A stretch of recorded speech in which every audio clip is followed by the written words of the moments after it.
आपके घर में अगर छोटे से शिवलिंग है, आपके घर में छोटे से ठाकुर जी हैं, आपके घर में छोटा सा कन्हैया है, और छोटे से कन्हैया जो पुराने समय का है, उसको नेत्र भी लगाने की जरूरत नहीं है क्योंकि उसके नेत्र हैं।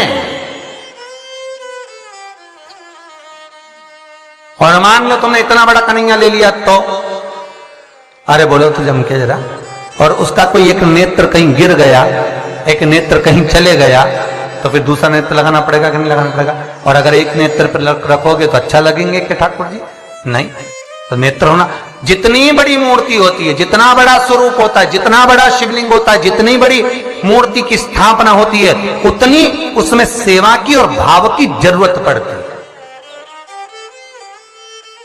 और पार्थिव शिवलिंग हो, चाहे घर में शिवलिंग हो, घर में कोई भी मूर्ति हो, वो अंगुष्ठ की आकृति से बड़ी ना हो महाराज। बस इतना बड़ा स्वरूप शंकर का, इतना बड़ा स्वरूप कृष्ण का, इतना बड़ा स्वरूप राम का, तुम्हारे घर में जो भगवान है उसका स्वरूप इतना बड़ा हो। और पुराने हैं और कोई बड़ा स्वरूप है तो पूजन करो, मना नहीं है।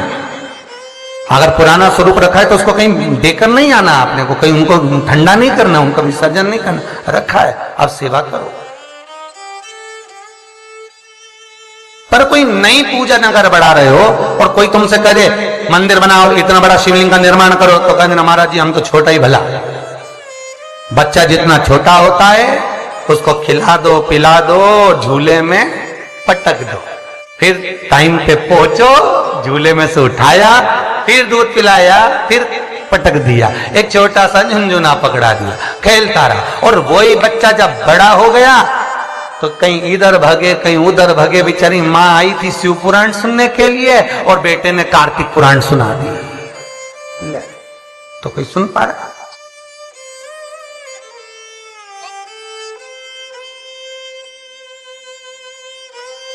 छोटा रहेगा उसकी सेवा। पार्थिव शिवलिंग का निर्माण माता पार्वती चाहती तो बहुत बड़ा शिवलिंग का निर्माण कर सकती, पर पार्थिव शिवलिंग माता पार्वती एक छोटे से पत्ते पर शिवलिंग का निर्माण करती, छोटे से पत्ते पर।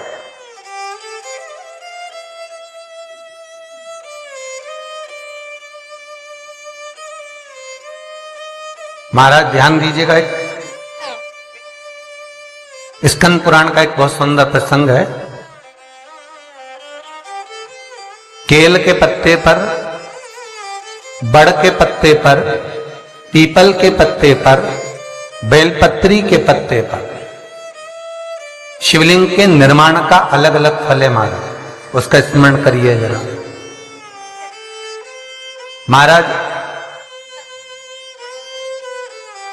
केल के पत्ते पर, जब केल का जो पत्ता होता है उस केल के पत्ते पर जब कोई विशेष तीज की तिथि पड़े, कौन सी तिथि हो? तीज हो, जैसे हरतालिका तीज हो, कोई छोटी तीज, बड़ी तीज, और यदि आप तीज के दिन केल के पत्ते पर शिवलिंग का निर्माण कर कर उसकी पूजन अर्चना करते हैं, उसका स्मरण कर कर रात होने से पहले विसर्जन करते हैं, तो नारी की अखंड सौभाग्यता रहती है। दूसरा क्रम, बड़ के पत्ते पर जो शिवलिंग का निर्माण करा जाता है वो दोपहर के समय के बाद, जो समय 4 बजे से लेकर 6 बजे तक रहता है, बड़ के पत्ते पर उस शिवलिंग का निर्माण करा जाता है, छोटे से पार्थिव शिवलिंग का। ये काय के लिए होता है? तो कहा ये रोग मुक्ति के लिए होता है। कोई व्यक्ति बहुत रोगीला है और एक रोग के साथ उसके 4 रोग घिर रहे हो, मान लो उसको शुगर भी है, बीपी भी है, ये भी है, वो भी है, और उसको वो चीज, मान लो कोई व्यक्ति है उसका ऑपरेशन होने जा रहा है, एक सहज भाषा में लीजिए, और उसका बीपी ऊंचा नीचा हो रहा है, उसकी शुगर ऊपर नीचे हो रही है, तो क्या करना है अपन को? बड़ का जो पत्ता होता है उस व्यक्ति से उस बड़ के पत्ते के ऊपर शिवलिंग का निर्माण कराकर उसकी पूजन शाम को 4 बजे से लेकर 6 बजे के बीच में कराकर उसका विसर्जन कर दीजिए। फिर ना तो उसकी शुगर ऊपर जाएगी ना नीचे जाएगी, ना बीपी ऊंचा ना नीचा, उस व्यक्ति का आप आराम से ऑपरेशन करवा सकते। 24 घंटे के लिए उसके रोग को शिव अपने हाथ में ले लेता है। बड़का पत्ता महाराज, इसकी कोई तिथि नहीं है, इसका कोई समय नहीं, इसका कोई पल नहीं, इसकी कोई घड़ी नहीं, तीसरा, पीपल का पत्ता। पीपल का पत्ता, जो बच्चा गलत कर्म में डूब रहा हो, तुम्हें लग रहा है कि ये बालक गलत जगह जा रहा है, व्यसन में डूब रहा है, मदिरापान में, मांसाहार में, वेश्यावृत्ति में, या चिड़चिड़ प्रवृत्ति हो रही है, या इसकी मति भ्रष्ट हो रही है, गंदी जगह पर जा रहा है, तुम्हें लग रहा है ये लाइन से भटक रहा है, तो पीपल के पत्ते पर भगवान शिवलिंग का निर्माण कर कर उसकी पूजन अर्चना करी जाती है, और उसी बालक का नाम लेकर तब उसका स्मरण कर विसर्जन किया जाता है। ये सुबह 10 बजे से लेकर 12 बजे के बीच में हो। कोई भी तिथि, कोई भी दिन, कोई भी बार, कोई भी समय, कोई भी तिथि पर समय एक निश्चित है, सुबह 10 से 12। महाराज चौथा क्रम कहा है? बेलपत्री के पत्ते की मध्य भाग। आप विचार करिएगा, बेलपत्री का पत्ता कोई इतना बड़ा तो होता नहीं। बेलपत्री का पत्ता होगा ज्यादा से ज्यादा एक हथेली के बराबर होगा, और बड़ा होगा तो और ज्यादा बड़ा होगा पत्ता। तो बेलपत्री के मध्य भाग में, बेलपत्री के बीच वाले भाग में महाराज, जिसका व्यापार नहीं चलता, व्यवसाय नहीं चलता, कोई काम आज की जगह कल हो रहा है, कल की जगह परसों हो रहा है, और काम जरूरी में होना चाहिए, या व्यापार कुछ दिन चल के बंद हो गया, कोई नया लाइन पकड़ रहे हो, नया व्यापार करने जा रहे हो, नया कोई काम करने जा रहे हो, तो बेलपत्री के मध्य भाग पर शिवलिंग का निर्माण करा जाता है। आप विचार करिएगा, जब बेलपत्री का मध्य भाग कितना बड़ा होगा, और उस पर शिवलिंग बनाना, तो एक छोटा सा शिवलिंग का निर्माण। मध्य भाग में शिवलिंग का निर्माण महाराज ये केवल शिवरात्रि के दिन होता है। 12 महीने की जो भी शिवरात्रि हो, किसी भी शिवरात्रि पर आप उस बेलपत्री के मध्य भाग पर शिवलिंग का निर्माण कर कर अपना पैसा अगर डूब भी गया है, उसको पाने के लिए, अपने धन को वापस लाने के लिए आप इस शिवलिंग का निर्माण कर कर आप इसका विसर्जन कर सकते हैं। अब इसकी समय सीमा कुछ भी नहीं, बस सूर्य अस्त होने से पहले इसका निर्माण हो और इसका पूजन होकर स्कंद पुराण और लिंग पुराण के अंतर्गत इसका भाव है। जी बाबा जो नाथ द्वारा में विराजते हैं, कहां रहते थे? अरे बोलो जम के, गोवर्धन, जतिपुरा। और जब उपद्रवियों ने उपद्रव मचाया, श्री जी बाबा को घास की गाड़ी में छुपाया, लेकर रातों रात ब्रजवासी चले। कहां जाएं, मार्ग भटक गए, वापिस आ गए उसी जतिपुरा में। तब भगवान को लगा, श्रीनाथ जी को लगा, ठाकुर को लगा, अगर मेरे ही स्वरूप को ये तोड़ देंगे तो भक्ति स्फुटित कैसे होगी, भक्ति का प्रचार कैसे होगा? तो श्री जी बाबा ने महादेव को याद करा।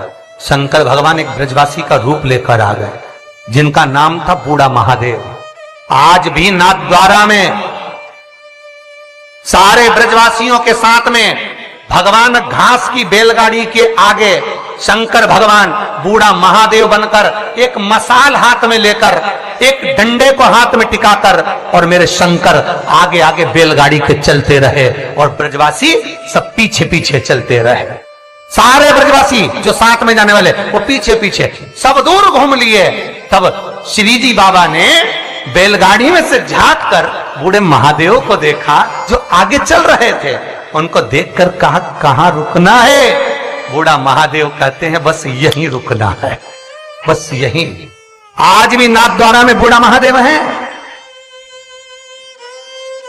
और नाथ द्वारा में श्रीनाथ जी का दर्शन करने जाओ तो बूढ़ा महादेव का जरूर दर्शन कर कर आना, नहीं तो श्री जी बाबा राजी नहीं होते, भले तुम परम भगवती वैष्णव क्यों ना हो।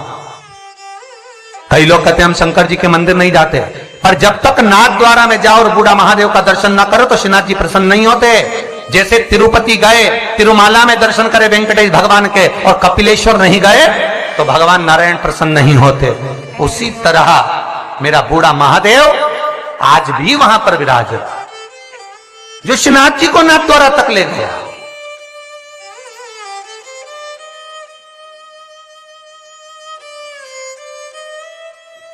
अब कई वैष्णव कहते हैं हम श्रीनाथ जी वाले, हम ठाकुर जी को, हम शंकर जी के, तो शंकर जी तो लेके नाथ द्वारा गए। बाबा स्वयं आगे मसाल जला के ले जा रहे, चलो। और अंदर से ठाकुर जी पूछ रहे कहां रुकूं? तो बस यहीं, जहां बोले वहीं रुकना, क्यों चिंता करना।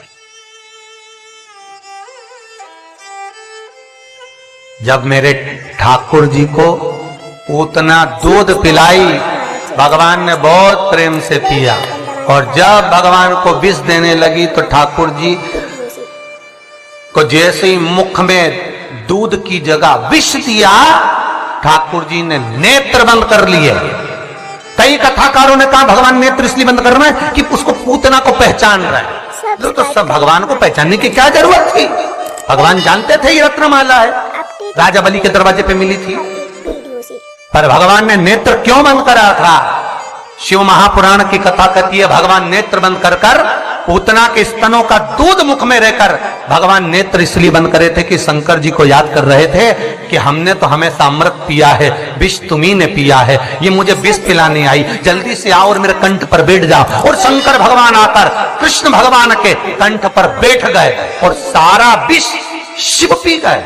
जब शंकर भगवान विष पी गए, शंकर भगवान को चक्कर आ गए। जो चक्कर आए तो शंकर भगवान चक्कर खाकर नीचे गिर गए। ठाकुर जी ने चरण का प्रहार करा, मानसी गंगा को प्रकट करा और गंगा का जल शंकर भगवान पर छीटा तो शिव जी का नाम चकलेश्वर महादेव पड़ गया, जो आज भी मानसी गंगा के नजदीक में। आज भी गोवर्धन नाथ जी की परिक्रमा करे, ब्रज 84 कोस की परिक्रमा करे तो चकलेश्वर जाना जरूरी है। जो चकलेश्वर महादेव नहीं जाता उसे ब्रज 84 कोस की यात्रा नहीं लगती, उसे गिरिराज बाबा की परिक्रमा नहीं लगती।